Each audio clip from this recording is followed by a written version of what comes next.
اصلها مريحاني. كلمة سمعناها من راجل على ست. الرسالة دي موجهة لست، واحنا بنقول ان الراجل وصف بها ست. واحد اتجوز على مراته من غير ما تعرف، عرفي. مراته عرفت، قلبت الدنيا، طلقني طلقني. اهله لما عرفوا وقفوا قصاده وقالوا له لا طلقها، لو البنت دي محتاجه قرشين اديها قرشين ومشيها، حافظ على بيتك وولادك. رفض. بل الاسوأ من ذلك بالنسبه لهم يعني، انه خلاص لما كله عرف راح كتب عليها رسمي. المهم كلم شيخ، هو طبعا بيقول لمراته حرام ان انت تقولي طلقني او طلقها، انت مالكيش دعوه الكلام ده. فالشيخ قال له من حقك كراجل ان انت تتجوز، ومن حقها كست ان هي تطلب الطلاق اذا لم تطيق هذا الامر. فالاسلام اباح لك الزواج واباح لها الطلاق. مهم انا قعدت معاه بقول له دلوقتي انت عندك بيت واولاد وعندك زوجه جديده، وانت دلوقتي بتختار ما بينهم.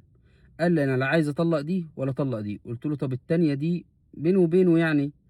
قلت له طب ما تمثل يا سيدي ان انت طلقتها، وحافظ على البيتين ورجعها بينك وبينها كده زي ما كنتوا الاول. قال لي لا مش ممكن اعمل فيها كده. قلت له ايه السبب؟ قال لي جمله واحده بس، اصلها مريحاني.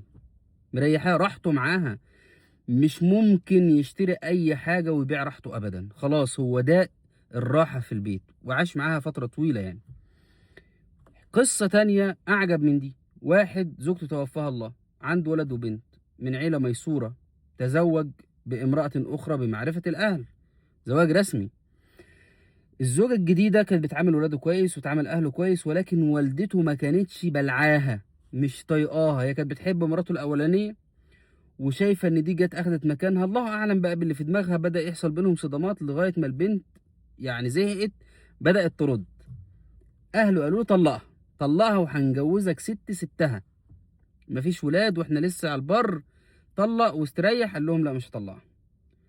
في المقابل لو ما طلقش هيخرج من البيت اللي هو يعتبر قصر بالخدم، ما بيصرفش جنيه في البيت، اكل وشرب وخزين وكل حاجه الحاج المتكفل بيها، مصاريف المدارس والاولاد وكل حاجه والده متكفل بيها، وعايش في البيت باشا.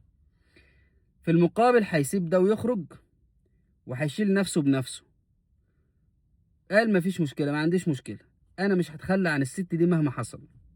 انا بس عايز اقول لكم ليه الراجل احيانا بيبيع الدنيا علشان ست، علشان هي مريحاه.